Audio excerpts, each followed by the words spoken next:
Hi Sarup, good evening. Hello, good evening. Hi Sarup, please tell me about yourself. Hello, I'm Saurabh Dey as a Node.js developer working in TFT, Think Future Technologies as a software engineer. My current experience is 3.2 years right now, and try to be a non-stack developer, especially in backend. I have scope in Node.js and Express.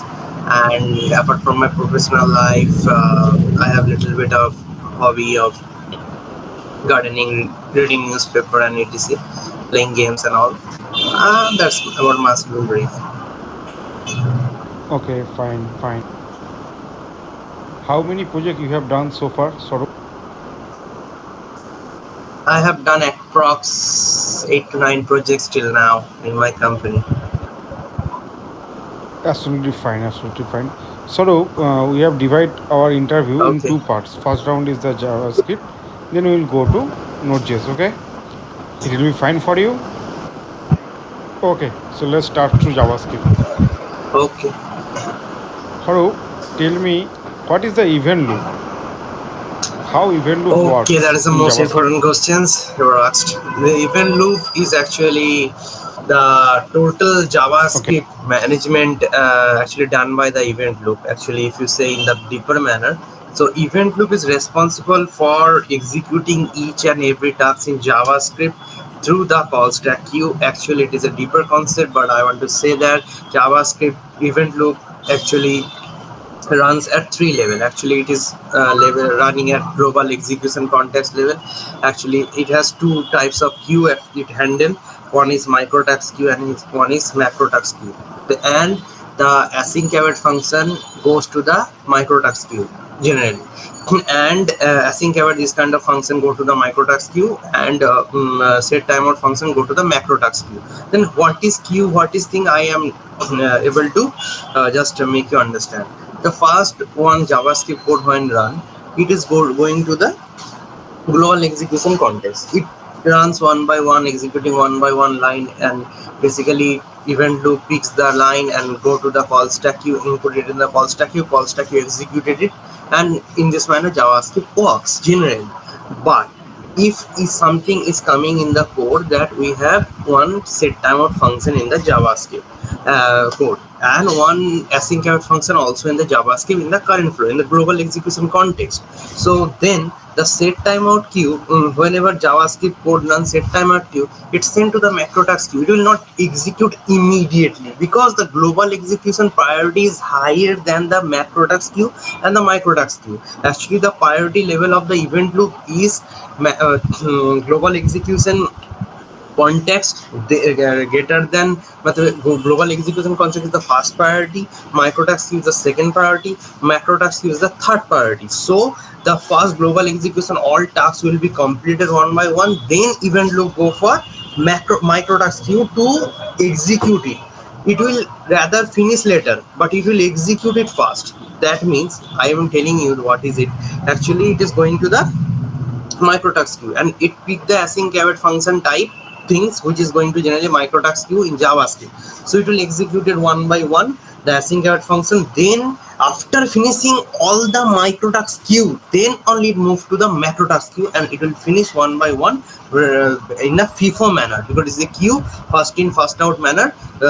Simultaneously it will finish all the tasks. Maybe there is another glitch also present, that is, if the microtask queue executed more one of tasks, that means you can say that there is two set timeout function in the macrotask queue. The first set timeout function executed time is 3 seconds, okay, 3000 milliseconds. Second macrotask queue executed at 1 millisecond.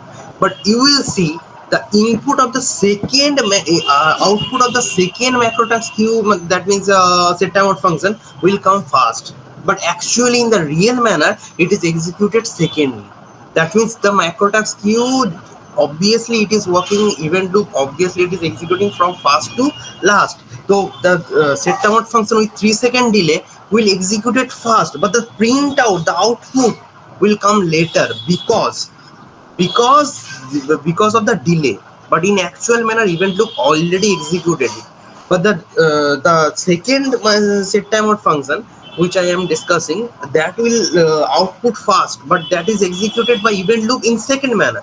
But though the delay is very less, the output will come. So if you see the outer source, that you will see the okay second yeah, event loop is executing the second queue first, so that the output, no, it is for the delay, it is executing in FIFO manner. Some of the people really confused about the FIFO manner, how it is executing, so I'm just elaborate this point more.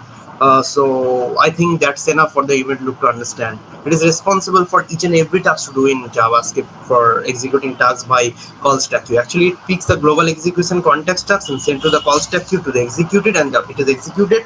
And if it is finished, then it goes checks for the macro task queue. A micro task queue, it executed one, pick one task from that queue and give it to call stack. Call stack executed it, finish it. That's how the micro task queue finish. And next is go to the macro task queue. It's with repeated the same manner and executed whole code, and JavaScript runs. That is the thing. I have the concept about the event loop. More to you.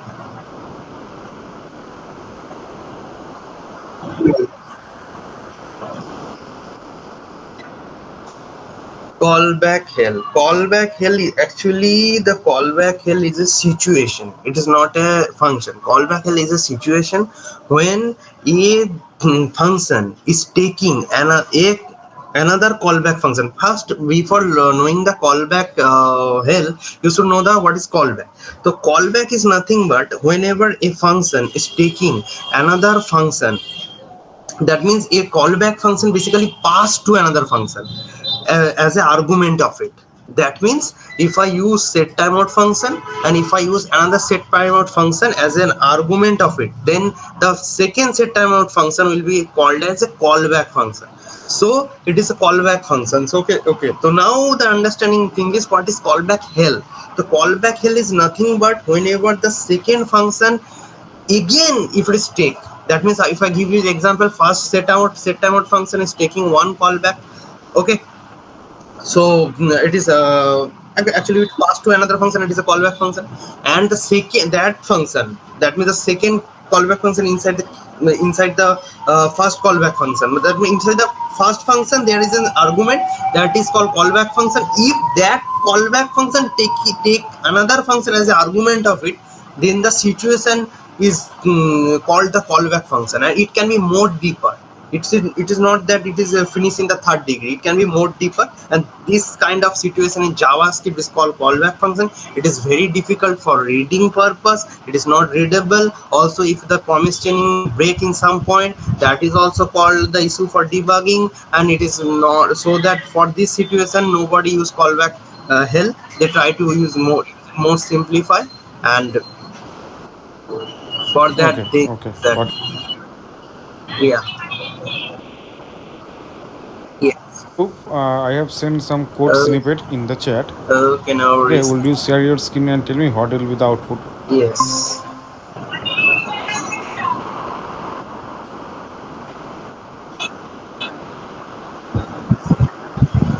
Okay. So I should open a JavaScript compiler, right? Yeah, sure. Okay, JavaScript one compiler is not present, so I think I should open one.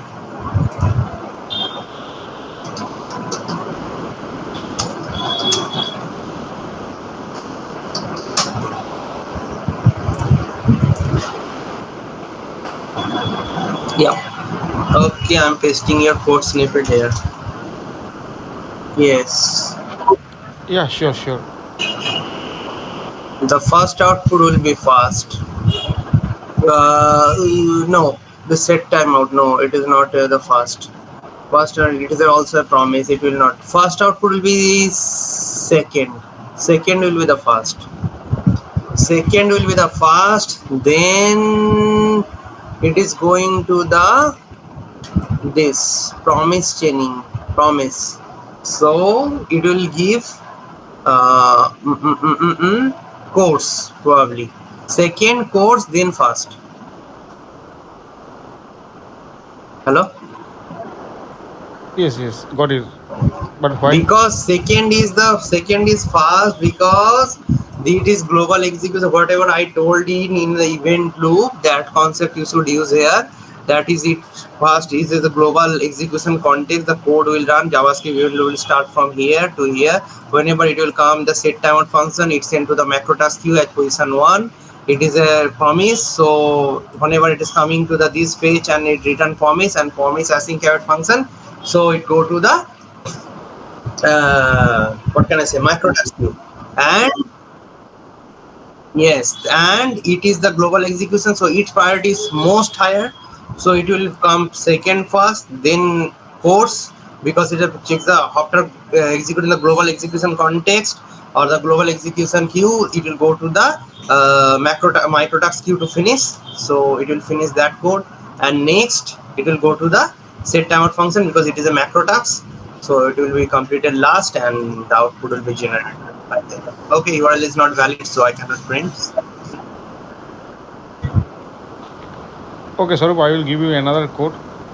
Okay, if I can I finish this code? Yes, yes, sure, sure. Okay, okay. Hmm. Please write a two-dimension, multi-dimension array.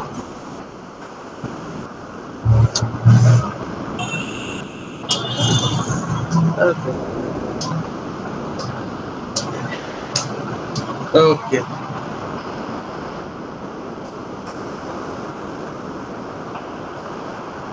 okay.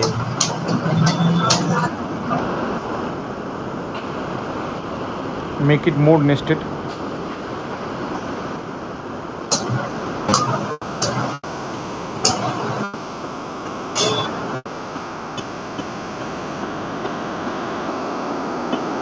Yeah, yeah, add it, add it. Yeah, add more to or yeah, you can add more to value or make it more nested. That will be very useful. Okay. Okay.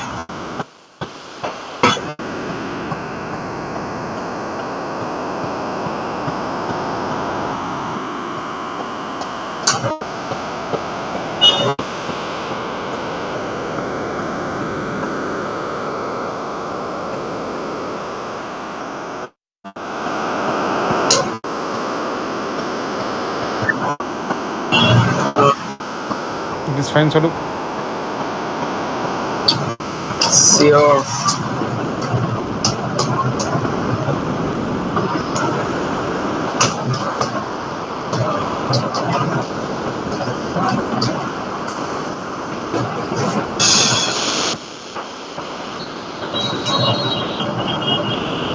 Hmm. Okay.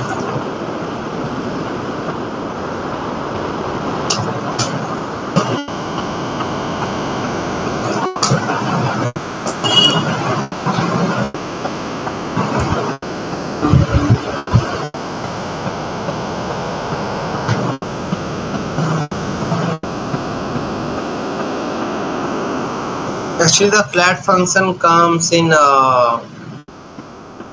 what can I say? At a single level. If we use it the two brackets, then I hope it will not work. Put infinity in the flat. Pass the infinity value. Okay. Oh, Then okay, try. okay, okay. Got it, got it, got it. Got it. If a degree is present, yes, then it will work. Yes, and I have to increase the limit more. Sorry, I just forget that. Yeah, that's working. That is a degree of making it flat. Understood. Thank you. So next, so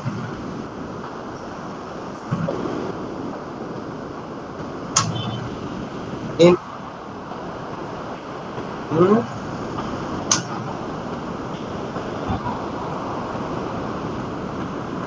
I is not defined. So.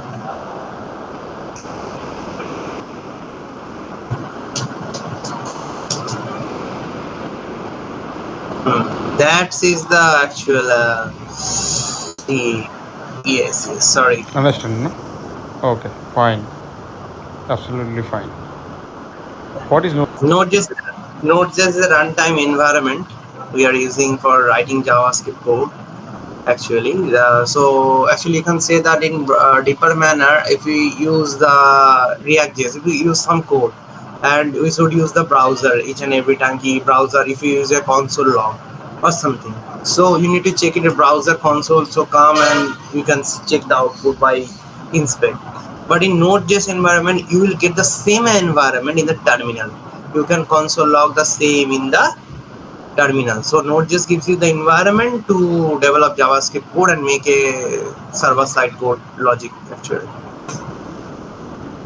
What is closer in JavaScript? Closer in JavaScript actually, I cannot at the moment I cannot give you the example because I forget. But in JavaScript code, actually the outer function scope can be called by the inner function scope. That means if there is an there is a variable. Okay, got it, got it. If it is a there is a name in the outer function, and if there is an inner function which is calling the console log name, so you can drag, you can get or you can access that value actually from the top to your inner function. That is the JavaScript clone. Yeah. Okay, okay, fine. Please tell me the advantage Yes, of MongoDB. MongoDB advantage is very very good actually. You can say that if the real-time chat base most what can I say, the most good example, like the most actually important thing I can say, in MongoDB the schema is not fixed. So that is the most advantage people using MongoDB, because the schema is not fixed, so it can be used in a chat application where the chat is dynamic. You cannot even tell the what is the data is going to be here. That means if someone chats, it can write be anything. It can be send image, send photos, normal text, anything the type can be. So you're not sure what is the output maybe. Or sometimes the field, we've been lots of website using dynamic data. That means dynamic field you are creating as an admin and your user will use that. That means low code no code platform. You are implementing or building something new. You are integrating payment gateway, you are integrating each and everything, low code no code platform, in other platform you are integrating many things. So it is possible that the things are not actually predefined. So in this manner we can use MongoDB because the schema is not fixed. So that is the main advantage. Apart from that, it is document oriented, more readable, non-relational database, and all this thing, aggregation file joining. You should not think about too much joining, because the aggregation pipeline is hooked up to one kind of joining. This kind of the approach. Yeah. Okay, got I it. hope am I right? Yes. Swarup, have you heard about what is async await in JavaScript? Async await keyword. Have you know that? Yes, In yes. That is the most in JavaScript actually, the most important concept in total JavaScript, that is the async await function, because in this total scenario in this present day, with the the services whatever we are using in our daily life actually handle as multiple parallel tasks at a time. So, and JavaScript is creating is a single threaded language. That means it's an asynchronous language. It will go one by one and execute the code. It cannot be have any function to go in parallel. So the JavaScript the developers invented the async await function. It can go at parallel level. That means if it is an async await function, so it can be handle multiple tasks at parallel. That means if I use any kind of, if you give me an example before, I think that is the example. So if we can take that example, so it is a async, if I use it as a promise or something, and if we do that by async, okay. So async, let me finish. The async will take the, it will return a promise. So when time it is returning a promise, the code will move forward to the next level, and after some time it will come and check the promise get returned, whether pending or resolved. If it is resolved, then it will give out the data, and parallelly whenever the promise is coming, it will take so much time. Then it will execute other tasks parallelly. So that is the use of advantage of async await. And if you say about promise, so promise is a JavaScript object to handle the response, or asynchronous tasks that has to event pending, resolve. could you transfer this code to async await code? for the same example? This code, let me think. Yes, if I can fetch, I can Yes, use yes, a you can. function in async. Obviously, if I can use it. So, Yes, yes. Please showcase here how you can write the async await code. Please transfer it to async await. Okay. okay, okay. No worries.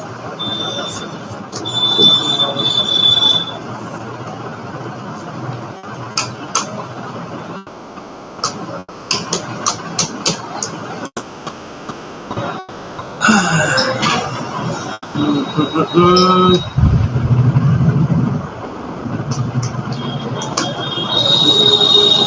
So, we can call it by any await.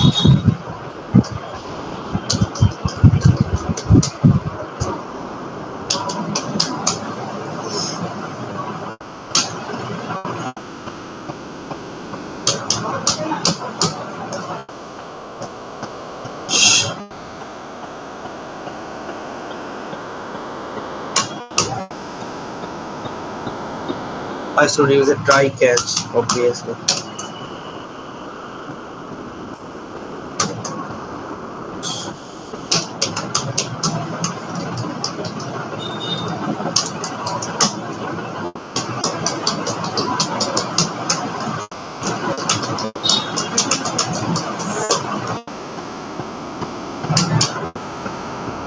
And I should get the response.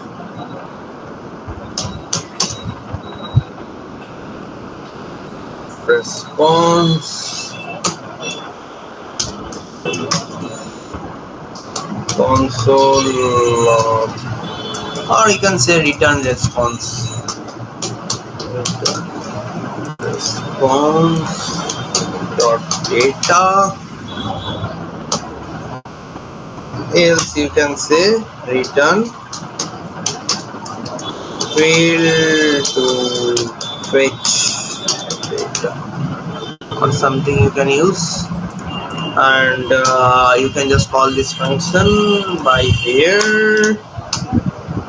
Okay, or you can use console log because I use return. So if I return it, return error. So console log fetch data. Yeah, it is finished. If the Yeah, URL is it is right, right, it but will work. you have to check on the line number 7 once. Line number 7. Okay, sorry, it is bounced. Sorry, I don't. Thank you, Sarup. I have done my side. If you have any question, you What can is the ask me. review? Yeah, I know. Knowledge is very good. It is very good. Okay. Okay, and user will But update in you soon. overall, whatever your expression. Yeah, Thank it is you. good. Bye.